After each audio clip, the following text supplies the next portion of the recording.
Eu me chamo Leandro Monte e daremos continuidade a mais uma leitura do livro Pedagogia da Autonomia, de Paulo Freire. E hoje iniciaremos mais um subcapítulo, intitulado Ensinar exige tomada consciente de decisões.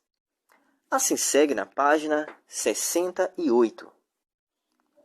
Voltemos à questão central que venho discutindo nesta parte do texto, a educação e especificidade humana como um ato de intervenção não está sendo usado com nenhuma restrição semântica.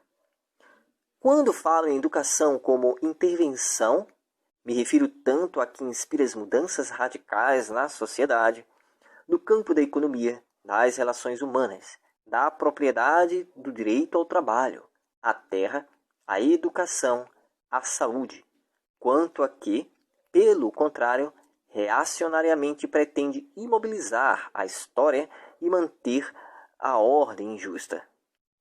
Estas formas de intervenção, com ênfase mais num aspecto do que no outro, nos dividem nossas opções em relação a cuja pureza nem sempre somos leais. Rara vez, por exemplo, percebemos a incoerência agressiva que existe entre as nossas afirmações progressistas e o nosso estilo desastrosamente elitista de ser intelectuais. O que dizer de educadores que se dizem progressistas, mas de prática pedagógico-política eminentemente autoritária? Não é por outra razão que insisto tanto. Em professora sim, tia não. Na necessidade de criarmos em nossa prática docente, entre outras, a virtude da coerência. Não há nada, talvez, que desgaste mais um professor que se diz progressista do que sua prática racista, por exemplo. É interessante observar como há mais coerência entre os intelectuais autoritários de direita ou de esquerda. Dificilmente um deles ou uma delas respeita e estimula a curiosidade crítica dos educandos, o gosto da aventura. Dificilmente contribui de maneira deliberada e consciente para a constituição e solidez da autonomia do ser do educando. De modo geral, teimam em depositar nos alunos apaziguados a descrição do perfil dos conteúdos, em lugar de desafiá-los a aprender a substantividade dos mesmos, enquanto objetos gnoseológicos somente como os aprendem.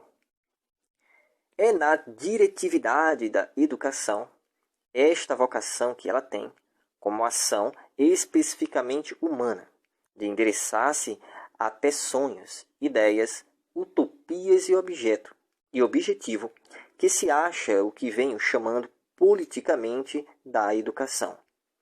A qualidade de ser política inerente à sua natureza. É impossível, na verdade, a neutralidade da educação. E é impossível não porque professores e professoras baderneiros e subversivos o determinem. A educação não vira política por causa da decisão deste ou daquele educador. Ela é política. Quem pensa assim, quem afirma que é por obra deste ou daquele educador, mais ativista que outra coisa, que a educação vira política, não pode esconder a forma depreciativa como entende a política. Pois é na medida mesmo em que a educação é deturpada e diminuída pela ação de baderneiros que ela, deixando de ser verdadeira educação, passa a ser política, algo sem valor. A raiz mais profunda da politicidade da educação se acha na educabilidade mesma do ser humano, que se funda na sua natureza inacabada e da qual se tornou consciente. Inacabado histórico, necessariamente o ser humano se faria um ser ético, um ser de opção, de decisão. Um ser ligado a interesses e em relações às quais tanto pode manter-se fiel à eticidade quanto pode transgredi-la. É exatamente porque nos tornamos éticos que se criou para nós a probabilidade, como afirmei antes, de violar a ética.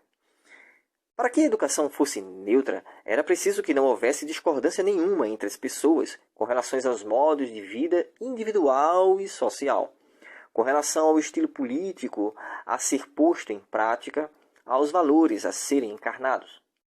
Era preciso que não houvesse, em nosso caso, por exemplo, nenhuma divergência em face da fome e da miséria no Brasil e no mundo.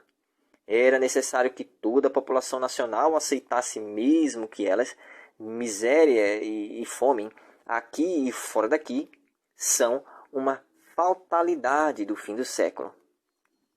Era preciso também que houvesse unanimidade na forma de enfrentá-las para superá-las.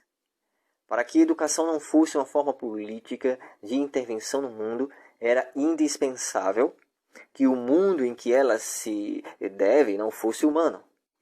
Há uma incompatibilidade total entre o mundo humano da fala, da percepção, da inteligibilidade, da comunicabilidade, da ação, da observação, da comparação, da verificação da busca, da escolha, da decisão da ruptura, da ética, da possibilidade de sua transgressão e a neutralidade não importa de quê.